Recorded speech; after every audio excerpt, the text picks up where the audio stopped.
Here we go. So, welcome whoever's here, and to anyone watching the VOD. My name is Void. I am a cosmic creature born in the abyss, and I have come to the realm of man to make video games. So today, I wanted to do a little bit of a guided tour of this little video game that I'm making called Necromancer. It is a first-person shooter, and you're basically in this arcade sort of arena, and you've just gotta... Basically, you just gotta shoot things and kill them as much and as fast and as efficient as possible, and try not to die. So I definitely encourage people giving it a try. There is a demo of Necromancer on Steam that is out already. Yeah, the demo is free to play. Anyone can just go ahead and give that a try whenever you feel like it. I'll put a link in the chat. So if anyone wants to give that a go, please do. And please let me know any thoughts or any suggestions you might have, any mechanics that you think could be better, you know, like anything like that. Because yeah, any constructive criticism is always appreciated. As much as I like to think that I've done a good job, I'm pretty aware that it could always be better. So anything that can help in making it better is always appreciated. So I guess what we should probably do is just go ahead and start showing the actual game, transition. So normally the game just starts with this epilepsy warning, because you know you gotta have that. Just this my little logo over here, and there we go. So here's the main menu. It's something that took a little bit of a while to make. There's been a few different iterations of it, but I'm pretty happy with how it looks so far.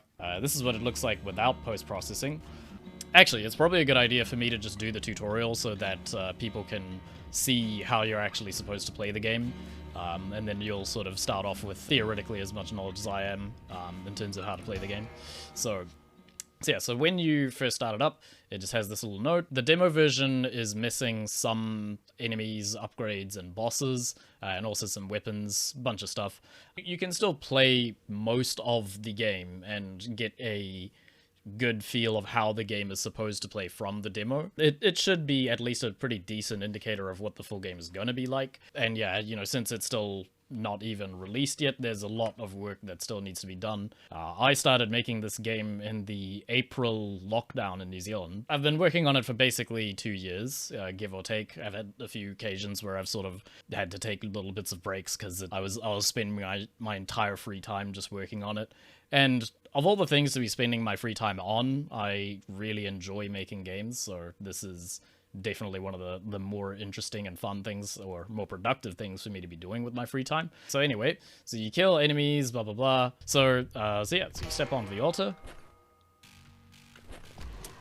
And so yeah, so we kill enemies to gain souls. Souls are the universal currency of this realm. So yeah, so we just go ahead and kill some dudes. This little section in the tutorial is supposed to be very easy to do. You can heal your damage. In this tutorial, we've sort of got a little bit of damage just automatically taken without anything happening. So you can heal any damage by pressing E, but it costs a few souls to actually do that. You can also summon dudes, because, you know, the game is called Necromancer. So you press R to summon, but this also costs souls, and the cost increases over time. So you get 500 souls a pop on these tutorial guys, which is very much not what you're gonna get in the full game. Love the style, thank you. It's been a work in progress, seriously. It's taken so long to make the colors and the art sort of make sense, and for one thing look good, and for another thing not be awful to look at when you're playing, and also demonstrate the right things when you're actually gaming. There's a limit to how many people you can summon, but eventually your limit will increase and you'll gain access to new units. So bank souls into the weapon bank using T, and banking of the weapon bank will eventually spawn upgrades at the weapon altar. So we do that, and there you go, we've got a shotgun. So doing this and upgrading your weapons is pretty important, because a lot of enemies end up getting bigger and bigger health bars as time goes on. I do want to balance that a little bit better so it isn't just stacking health. I feel like I'm not doing that too much, but yeah, there is a little bit of that, and I'd prefer to have more of the challenge be with things like mechanics and movement and positioning as opposed to just big health bar lol. So we can also bank into the Spirit Bank using G, and that'll spawn passive upgrades. So for example, this is the teleport. So one passive upgrade is the teleport ability. Hold right mouse button to aim this and release right mouse button to teleport. So we just hold that down, you get a little tracer that starts moving farther and farther away. So say I wanted to relocate to the weapon altar, I can just do that. There's also temporary power-ups that spawn at the blood altar. So this one is called Annihilation, which is basically quad damage, and you get that. You get a little bit of slow-mo, get some veiny roid rage, and a little bit of a weapon effect, or a sound effect on the weapons. So if a weapon runs out of ammo, there's no ammo pickups in this game. All you do is you just swap weapons, and then you reload your weapon. So yeah, so now we've got a bunch of dudes, and just as part of the tutorial, you get all weapons, I think including even weapons outside of the demo mode. So yeah, so now we can check out some of the other weapons. The shotgun is kind of the main bread and butter of the early game. Next you get the snub nose. In the full version, your bone bag teeth also get upgraded to scythes. Then we've got the Longinus, so on your weapon 4 slot is usually going to be sort of a railgun. Since the arena's pretty big, you want to be able to snipe things and kill things before they even spawn enemies sometimes. So this is the Longinus, and it is a very, very powerful railgun, and it will one-shot most things that it hits. There's also the Judgment, which is also kind of a one-shotter. So it paints a target, and then after a few seconds, there'll be a giant pillar that just annihilates everything in it, and I'm pretty sure that pillar also one-shots most things. In the full version, you get the Devourer. So the Devourer is a kind of a gun. It's kind of an attachment to your hand. It spawns a bunch of what I call nightmares, and these guys are currently just hanging about because they don't really have anything to kill. So if they don't have anything to kill, they just sort of fly around the altar and just make these pretty trails over here. They do a lot of damage, and they also just seek out enemies, and so that means that you don't really need to think very much about where you're aiming them. However, these guys do cost souls to fire. I've got these UI towers that kind of tell you details about the game, so if you wanted to play with no HUD, you actually could do that by using the UI towers. So the Devourer gets more expensive every shot. So let's say if I fire that off, then you can see that the cost just went up by 2,750. So this means that you can sort of use them to clear the arena in some situations, but it's not really recommended to just keep spamming it, especially if you want to really get farther in the runs and get higher up in the leaderboard. You will want to rely on just skill and accuracy and, you know, all the other good mechanics rather than just these kind of super weapons that just clear the arena for you. The other weapon that you get in the full version is the Void Cannon. And the Void Cannon is basically a singularity or a black hole projector. It's like the Judgment, you paint it and then hold it down while you're firing it, and then eventually it'll create a singularity. So this is what it looks like currently. I'm thinking of probably making the singularity look a little bit more interesting eventually, but I'm pretty happy with that for the time being, especially considering the full version isn't even out yet. Like the Devourer, the Void Cannon goes up in cost after every use. I think the Void Cannon gets really expensive. So the first shot's 500, next one's 1500, and this one is 4500 for the next one. It will completely clear the arena except for massive enemies, but will be very expensive, especially if you're sort of spamming it. So this is kind of something that you can also use to clear the arena, but you definitely want to not use it too much, because eventually you're going to get to a point where you can't use it, and then you are just going to get swarmed and die. So anyway, that is the tutorial and a little bit of a sneak preview of the full weapons. So yeah, so let's have a look at the game itself. So when you start up the game, it'll give you some quote-unquote pro tips. These pro tips are for the sake of just giving you a little bit of extra mechanical information and, just giving you some hints about how to play the game. And also they'll give you little bits of lore details. So say, for example, this little tidbit over here. So this is just explaining why your first weapon is a bag of teeth. Yeah, so when you start the game, you just get the bone bag and you just throw teeth at people like, like a civilized gentleman. Some of the pro tips are just about lore, and some of them are kind of lore related to gameplay mechanics, like this one. Hold up. It is super hot in my room at the moment, so just give me a sec. I'm going to go open a window.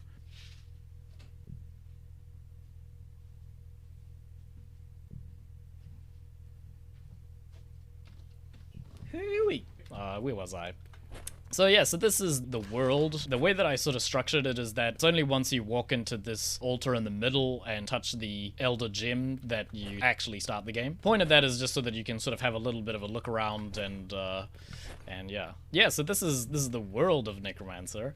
It's this lifeless and sort of barren apocalyptic world. It's kind of meant to be set in a world that could be in the future, could be in the past, something like that. You really have no way of telling because it's so far removed from where we are at the moment. The idea is that this is a world where necromancy has kind of become the new normal. It's kind of like the way that we have computers and the internet and that kind of thing in the Earth realm. This world sort of has necromancy being the equivalent of that. So you can basically use necromancy for pretty much anything and do anything that you want with it. So by completing this trial and basically killing enough dudes and using your necromancy to show the death gods that are being worshipped at these 3 altars, if you prove yourself to one of these death gods, then they will reward you with godly power. But I would like to get a lot more in-depth or do like a codex or something like that where we have some way of really looking into it and making it a little bit more interesting.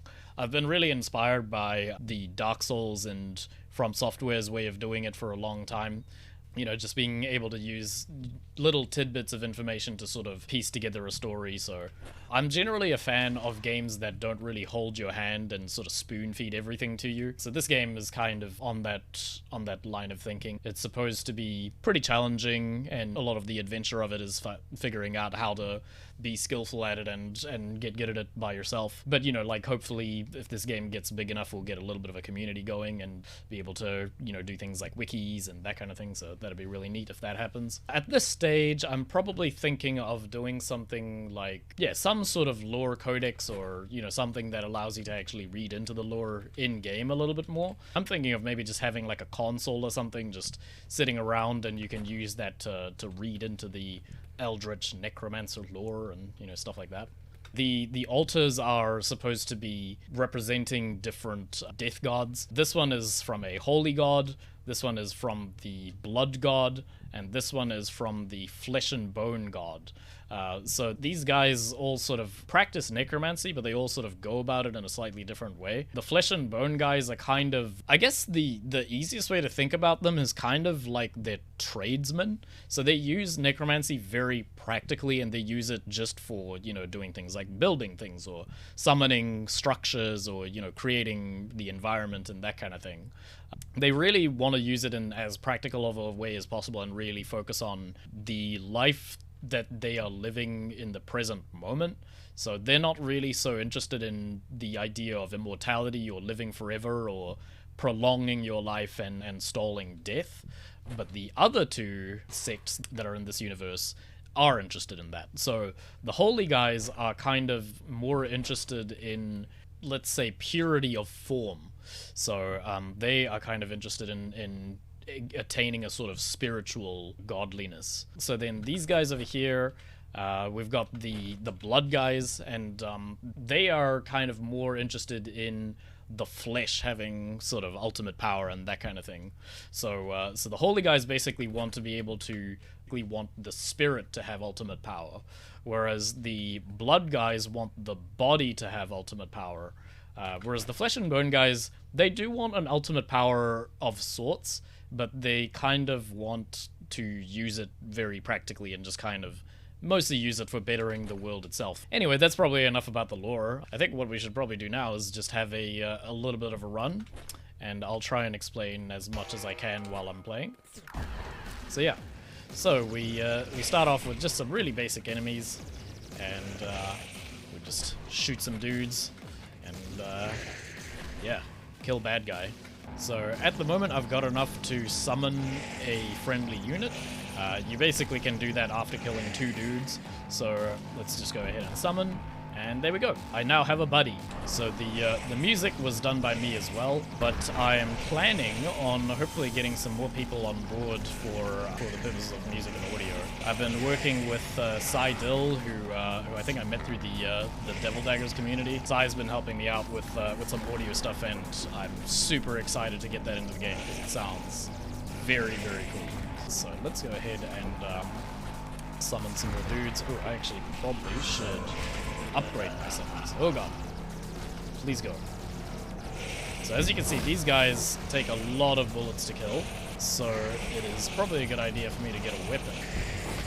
So by upgrading my summons, I can now summon 4, I think it's actually 2 to 6 dudes if I can afford it. And the first weapon that I'm given is the Banshee. So sometimes you get the shotgun as your first weapon, sometimes you get the Banshee, and sometimes you'll get the sledgehammer. So the way that I've kind of made it is that the first 4 weapons that you can get through upgrades are weapons that can sort of be randomized a little bit. So there's a little bit of a sort of, I guess, roguelike element. The first 4 weapon upgrades are something that you can sort of have a chance of getting sometimes better weapons, sometimes not so great weapons, so it really depends on luck of the draw. So let's okay, yep. So the next weapon I've got is an upgrade to my bone bag. So I actually still only have the 2 weapon buttons. I've got the Banshee and I've got the Penance. So the idea is that the weapons that you get will sort of have, each will have a distinct sort of use. So say for example, your weapon 2 is kind of your old reliable. Your weapon 3 is the one that is probably going to do a fair amount of close range damage.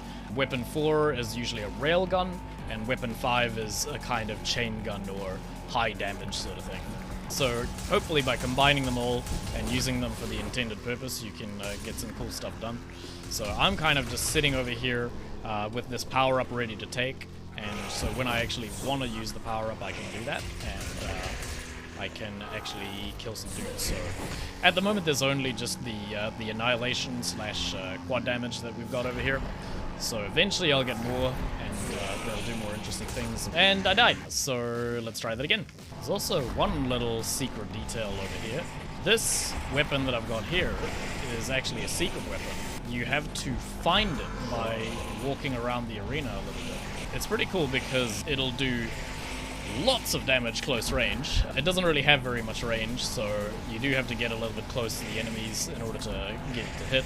But the really cool thing about this weapon is that it gives you double souls from whatever you kill with it. So one of the other things that I built to have like a little bit more dynamics with the enemies is the use of voids. So for anyone who hasn't heard that term before, voids is a term used to describe bird-like objects, entities that simulate flocking behavior. Yeah, they've got a kind of liveliness to them as opposed to just being, you know, computer-generated robots. So I still need to sort of tweak that and just make it a little bit better. But yeah, that, I think, when I get that working well, is going to be really, really cool. So these guys are actually using void logic, but they also have sort of, you know, a bunch of other AI things that make them track their targets and try and kill them. And every so often you'll get these little quiet moments, which I may remove. I don't know, it's hard to say, because sometimes the quiet moments can actually be really nice, and, you know, when you've been playing for a while and sort of been engaged in game-o mode for quite a while, it can be pretty nice to have just a little break every so often. But, I don't know, it can also be just as nice to just be on this sort of rampage of killing things as much as possible. This next weapon that I've got is the sort of more standard railgun. So unlike the Longinus that I got before, this one doesn't do as much damage, but it is way more reliable. Ugh, why am I so bad? And as you can see, if you don't kill things quickly and efficiently enough, you can get pretty overwhelmed pretty quickly. So it's a good idea to, you know, not do that. Scrap that annihilation.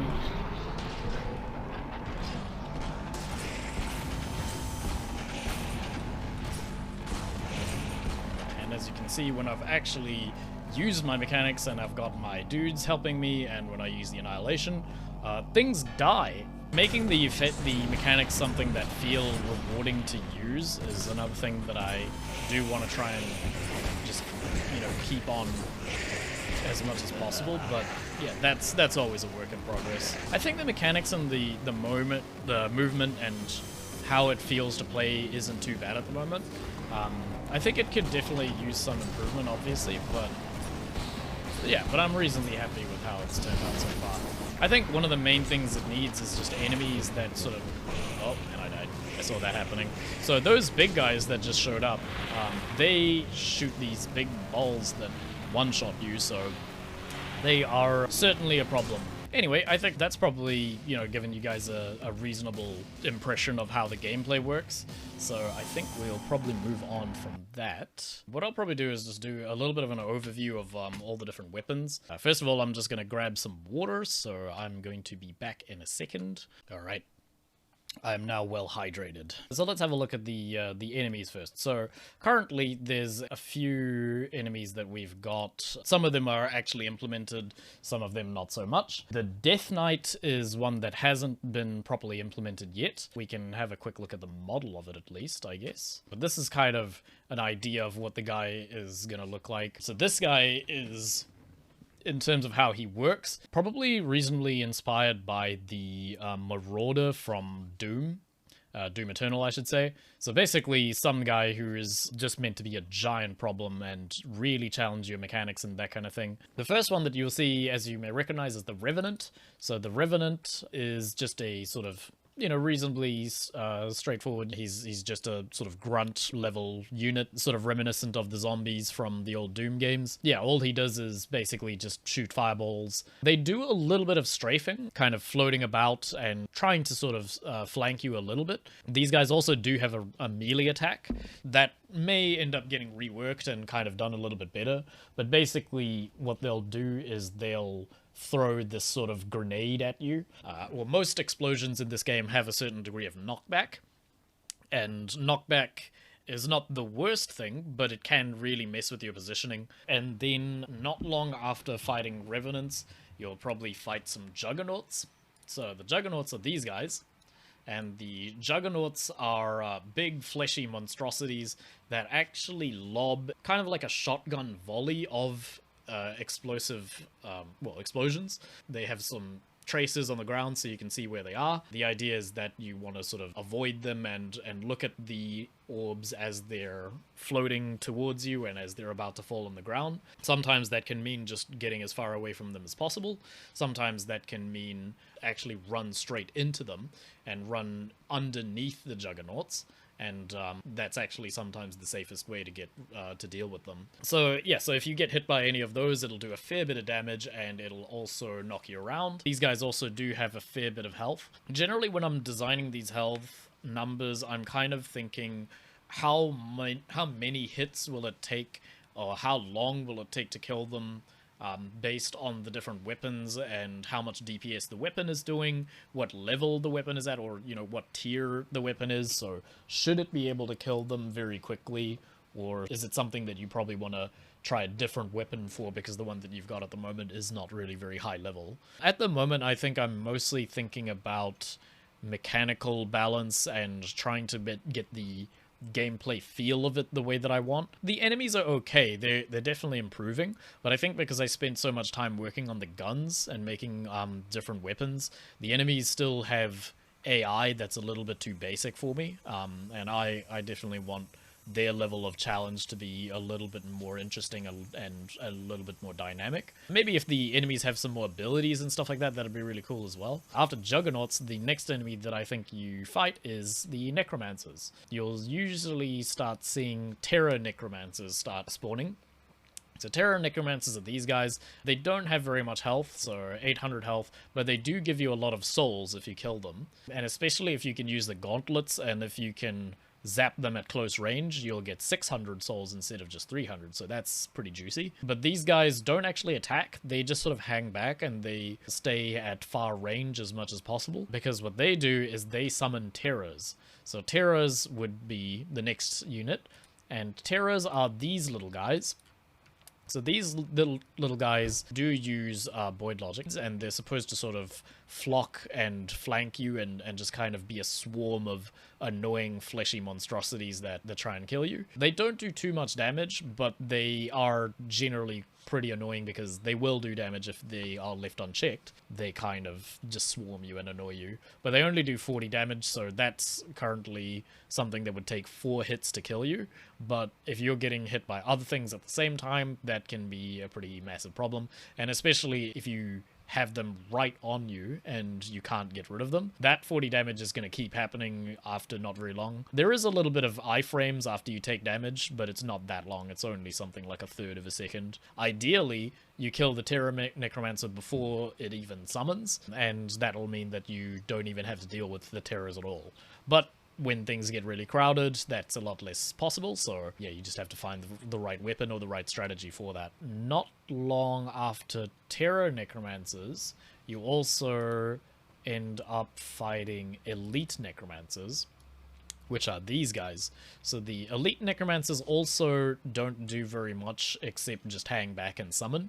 Maybe these guys will also have an additional attack when I get the chance to actually build it, but at the moment their main job is just to be a summoner. The main thing that these guys summon are the Elite Revenants. So the Elite Revenants are... So these guys are basically a level up on the Necromancers, and the Elite Revenants are just a level up on the regular Revenants. So they just have a little bit more health, they do more damage, and they're a little bit faster and more annoying. This is another thing that I'd maybe want to try and add a little bit more dynamics to it if I can.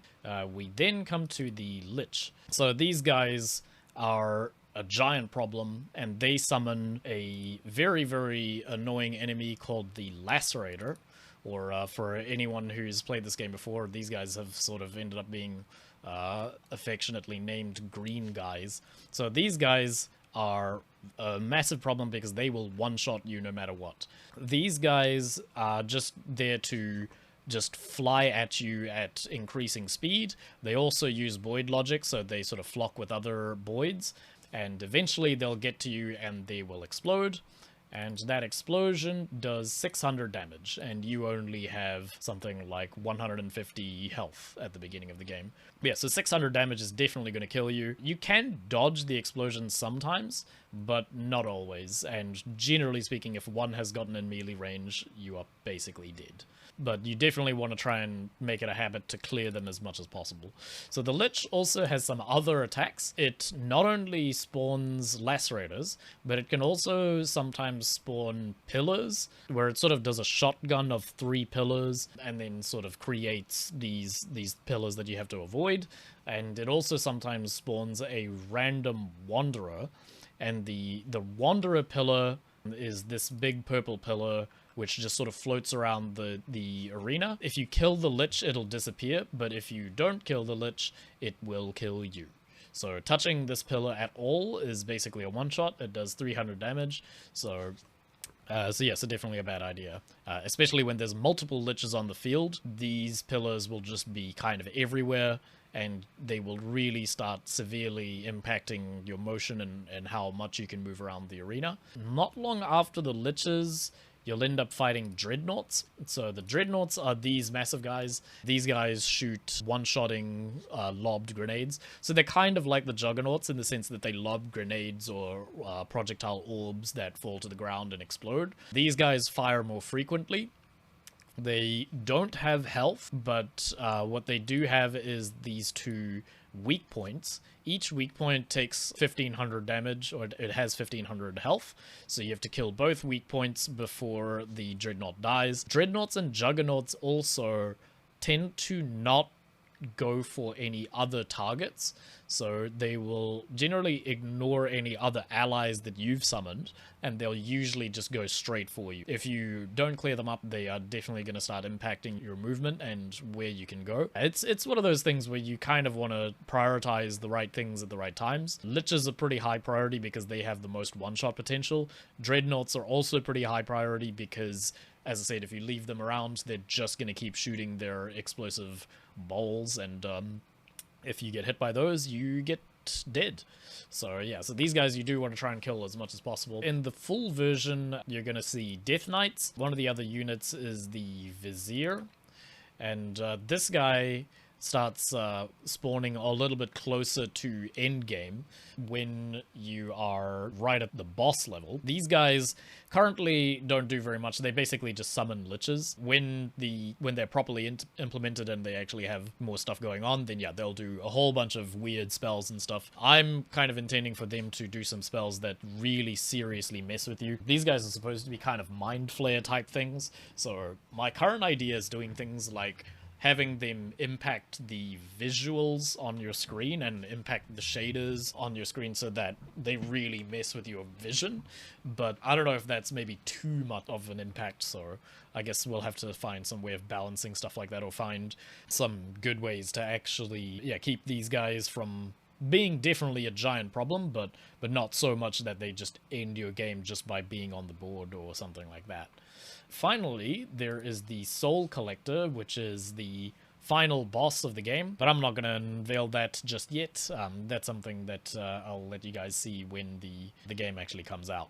And the Soul Collector as well is meant to be a giant problem. Yeah, I want to try and make the unveiling of that and how it gets onto the field and the things that it does really interesting. So I'm going to spend a fair bit of time working on that.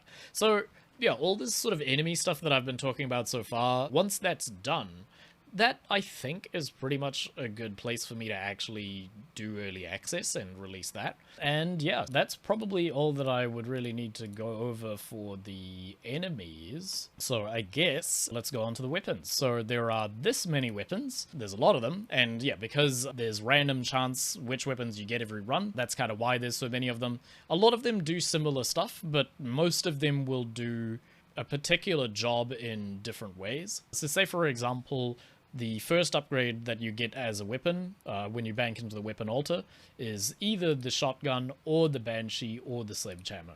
So let's have a look at those. So we've got the shotgun. It looks kind of weird because the model is basically just, you know, some floating hands attached to the shotgun, because that's all that really needs to be displayed in the camera viewport. Yeah, but that's what the shotgun is looking like, and it's your standard shotgun. Close range, and there's a little bit of spread, decent damage, all reliable. Then we've got the Banshee, which works a little bit different to the shotgun, but it can still essentially be used as a shotgun. Design is actually inspired by the weirding modules from David Lynch's Dune movie. So it's supposed to sort of be reminiscent of that. The way that it works is it basically fires this spiritual sound wave or something that will annihilate anything that it touches. It does a pretty decent amount of damage. It does 1200 damage, so 2 shots from a Banshee and you'd be able to kill a Juggernaut. Actually, I forgot to mention how much health the Lich has. So the Lich has 2500 health, so only a little bit more than a Juggernaut, but it also gets small amounts of iframes, which not many other enemies do. So that does mean you have to kind of do separate ticks. Depending on how your weapons are hitting, sometimes the 2500 damage may actually take a fair bit longer than the 2100 damage for the Juggernaut. So with the Banshee, you would still have to shoot them 3 times. That's about how long it would take when you shoot it with the shotgun or most other weapons as well. I think the shotgun does 300 damage per shot. It basically sends out a wave. What it shoots is these shotgun colliders, but the shotgun collider is actually invisible, and that does 400 damage. So that would take a few shots to kill a Lich, but it shoots a bit faster than the Banshee, so it would be roughly the same amount of time, maybe a little bit longer with the regular shotgun. But how the shotgun actually visually makes things look is by sending out a particle emitter. So the particle emitter is what makes it actually look like you're shooting bullets, but the actual collider is an invisible thing, and that just saves on rendering, because one of the things that makes rendering take a lot more performance is when Unity has to deal with more game objects.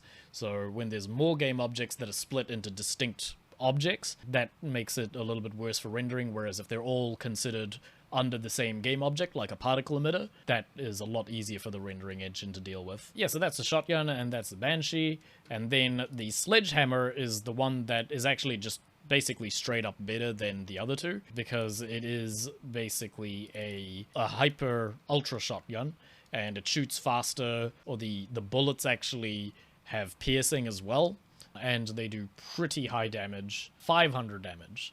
So 500 damage, a little bit more damage than the shotgun, and yeah, it's basically just better in every way. Yeah, when you're dealing with things like terrors, shotguns can be pretty good for terrors. I like to think that I've kind of made some of the weapons good for particular enemies. So say, for example, shotguns and sledgehammers, etc. Also the Banshee, because they've got spread, are really good for dealing with terrors because they swarm out and spread out a little bit. The railguns are really good for sniping. The bone bag and the combo that you get on the bone bag is also kind of a midway point, so it can be used for close range, it can be used for sniping, so that it really is the sort of bread and butter. And then the number 5 is the do you want things to die? Yeah, so you've got your shotguns, which are the first upgrade. The second upgrade gets dual wielded along with the starting weapon, which is the bone bag. So just as a reminder, this is what the bone bag looks like. And this is just the thing that you start off with right at the beginning. So when you get the upgrade for that, the default sort of base upgrade is called the Lathian Snubnose. This is, it's actually sort of got a little bit of lore stuff behind it as well. That was an idea that actually I got from my good friend Patrick. This is kind of his baby a little bit as well. But this is a triple-barreled snub-nose gun. It just fires these heavy slugs that will do a fair bit of damage. And so these basically do 222 damage, but there's 3 of the bullets fired at the same time. If the enemy that you're fighting does not have the iframe kind of deal like the Lich does, then yeah, that can do some pretty massive damage. You could also, instead of the snub nose, get the penance, depending on RNG. So penance basically works quite similar to the snub nose. It's also triple barreled, but this is a little bit more of a SMG kind of deal. And it fires the same projectile as the snub nose, but it doesn't fire 3 at a time. It fires 1, but it fires very quickly. So it's got a shoot rate of 0.2, which basically means 5 shots every second. It's pretty strong. It's got its own uses that are, yeah, sometimes a little bit more useful than the snub nose, depending on the situation. But yeah, it really depends on what enemies you're dealing with. Then you've got the hand cannon, which is one of the possible options you could get instead of the snub nose. And the hand cannon is a kind of snub nose. It's still dual wielded with the bone bag, but this basically shoots cannonballs. The cannonballs do 1,000 damage. The rate of fire is a little bit slower for the hand cannon. It shoots 2 of these cannonballs and they do a lot of damage. So if you get up to any high health enemies like the Lich, they are not going to last very long. The cannonballs are actually pretty accurate as well, so if you do get this gun, it can actually do a fair bit of damage and kill things pretty effectively. So after getting the snub-nose variants, your next upgrade will be giving you railguns. So the railguns, the default one is Crucifier. So the Crucifier looks like this, and yeah, it's your sort of most reliable railgun. It has 6 ammo, but you know, you can refill ammo and reload pretty easily, so that's not too big of a deal. Especially if you're doing weapon swapping to increase your DPS, this can actually do a fair bit of damage. A single rail of a Crucifier does 750 damage, so that'll one-shot a Terror Necromancer, and it'll take something like 2 or 3 shots to kill a Lich. Especially if you are weapon swapping with other weapons like the hand cannon and the Crucifier, that is a lot of damage, and it means that Liches even will just melt. Part of the reason why I designed the reload mechanic to be if you swap weapons, then you reload your ammo, is to try and encourage weapon swapping, so that, yeah, people can eke out quite a bit of DPS. That's the Crucifier. It's your all-reliable railgun. And then we've got the other version of that, which is the Triptychos. So the Triptychos is a railgun, but it also fires like a chain gun. So it has very rapid fire. It shoots at a rate of 0.25. So yeah, so 4 every second. A single rail of that does 450 damage. So it's not as much damage as the Crucifier railgun, but because it fires so rapidly, the Triptychos can seriously do some damage. And because it's basically a chain gun railgun, that means that it has dual purpose, and the Triptychos is one of my personal favorite weapons getting into late game because it can just melt a lot of things. When I'm mentioning these damage numbers, remember that, well, these numbers that I've been talking about so far haven't really been taking into account the Annihilation buff. So when you get things like the Annihilation buff and quad damage, that can do insane amounts of damage, and a lot of things just get one-shotted or just melt. The other one that you could get is the Longinus, one of the other railguns. This one will one-shot basically anything except the Viziers and final bosses. So one Longinus rail will do 3,000 damage, so you don't even need an Annihilation buff to do very much melting and damage with this. This will one-shot a Lich, it'll one-shot a Dreadnought Orb. This weapon is very powerful, but it does take quite a long time to fire. So how long it fires is basically dependent on the length of this charge sound. So this is 1.6 seconds. So 1.6 seconds of holding down the mouse button to try and get this thing to fire, and after that it'll fire it off, and you'll probably, as long as you've been aiming correctly, you will basically one-shot most things. So yeah, so this obviously is really bad for dealing with close range and swarming enemies like the Terrors, but if you want to just kill something before it even gets the chance to spawn, usually you'll be able to get the shot off before it spawns. So say for example the Necromancers. The Terror Necromancers wait 4 seconds before they actually spawn any enemies. So if you can get a shot off as soon as they spawn, or even if you just start charging your railgun, or aiming as soon as you notice that they spawn, generally you'll be able to kill them before they even spawn anything. That, I think, is all of the railguns. So the next thing is the Weapon 5s. So that is the final level that you can get in the demo version. And the versions of weapons that you can get here are based off the default weapon, which is the Reaver. So the Reaver is actually probably one of my favorite weapons just in terms of design. It's pretty much this writhing mass of necromantic energy that has been sort of created into this horrifying weapon. Let me see if I can load up the Reaper when I sort of use cheats and stuff. Force NCD in the chat. And so with the Reaver, you hold it down, and it starts blasting a weak energy beam, and then it fires a stronger energy beam that does a lot of damage after a few seconds. Just do that one more time. So weak energy beam.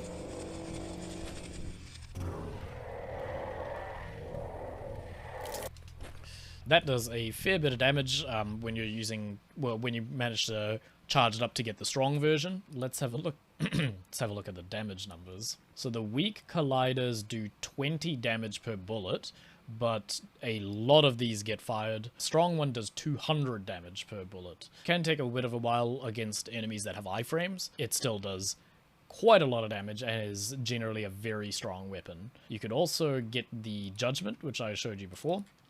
This one is also pretty strong. It's not as effective as clearing up close range enemies like the Reaver is, but the explosion that it does 3,000 damage. So that's as much as a Longinus shot. So if you manage to get a bunch of enemies in that area, especially if there's several summoners, like if you get a Lich and a Necromancer and a bunch of summoners all in the same sort of circle radius, then yeah, they can just all die very quickly. The Judgment also doesn't have too bad of a rate of fire. So this takes 2.1 seconds to charge it up. Then it takes probably another little bit less than a second to actually paint it. So it does end up taking about 3 seconds in total to actually fire. But if you manage to get some things in that radius, they will all die, basically. I believe when you are going up against things like the final boss and very high health enemies, doing things like using extremely high damage weapons like the Judgment or the Longinus and using the Annihilation buff are pretty strong ways to go. Finally, the other variant that you would get for Weapon 5 is the Gore Gun, another design that I'm quite proud of. So this one is just a weird biomechanical flesh monstrosity that lobs little masses of flesh. If they hit something, will explode. So let me see if I can get a Gore Gun There we go. When you fire this, it doesn't take any charge up time or anything like that, but it has those things explode. So you can sort of fire them in a volley, and then they all explode, and they all do quite a bit of damage. So the gore gun works weird, and getting used to firing it and using it in the right way can be quite strange. But if you use it correctly, it can actually just create walls of death that just kills everything in them. The explosion does 1500 damage, so even just getting 2 of those explosions to kill a Juggernaut will just kill it immediately. I guess the idea behind these weapon 5s is that they should all be able to kill a Dreadnought pretty easily if you use them correctly. So if you aim a gore gun at both weak points of a Dreadnought, then the Dreadnought will die. If you aim the Judgment right in the middle of the Dreadnought will die. If you get the Reaver and then you sort of time it correctly so that you get the strong attack on one side of it and then quickly move to the other side of it, then yeah, you'll still be able to kill a Dreadnought with a single Reaver volley. So yeah, so that's all the weapons that are available in the demo. I'll just, yeah, I guess briefly go over the full version weapons again. So there is the Devourer, which is the other flesh monstrosity thing that summons nightmares that chase your enemies down and kill them. So that looks like this. Then we've also got the Void Cannon, which, as I said, projects singularities. And finally, when you get to 1000 seconds, your reward is the God Hand. So the God Hand is very, very strong, and it basically will one-shot more or less anything. It is very spammable, but that's another little detail that I think I'll leave for when you guys actually check that out on the full version. So I'll leave you to experience that if you check that out. Yeah, so that is basically most of, I think, what would be interesting to actually show off. I'm going to go grab some water, use the bathroom, and I will be back soon. Alright, I am back. Woo! What I think I will probably do is show you the Necromancer music. Part of the reason why I'm planning on getting basically 2 more people just for music is because I think that music and audio and making sure that the sound design and all of that is sorted is pretty important, and I think it'd be really cool. And that'd sell a lot in terms of how the experience is supposed to be enjoyed. So I think that that's pretty high priority for me. Hold on, is my avatar doing something weird? Okay, yeah, I think we should be fine. So yeah, so I'll just demo the tracks that I've got at the moment. So this is the menu theme, so here we go.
So yep, and then after that it ends up looping, so yeah, there's not much point in continuing to just play the loop. Let's have a look at the arena theme that plays when you're actually playing the game.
That's where it loops.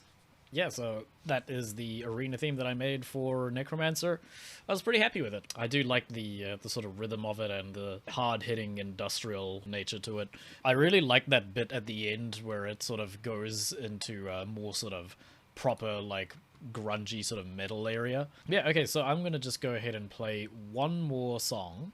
And this one wasn't made by me. The previous two were. This one is made by Dill, who, as I mentioned before, has been working on some audio stuff for me recently, and has mostly been doing sound effects, but has also made this really, really cool remix of that arena theme that we just listened to. So yeah, definitely want to show that off and give that a bit of a shout out because it is absolutely amazing. I'm trying to keep my language reasonably PC for this particular video, but it is very effing cool, I will say that much.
So yeah, so that was by Dill.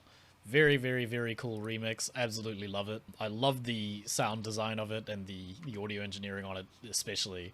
There's something about it that just has just very visceral and powerful tones to it, so yeah, really, really cool. So yeah, just wanted to say thank you for watching. It's been a lot of fun to make, and I hope that it's been informative and also hopefully a little bit fun to watch. And yeah, so please do check it out and do let me know your thoughts. I'm always curious to know what people think.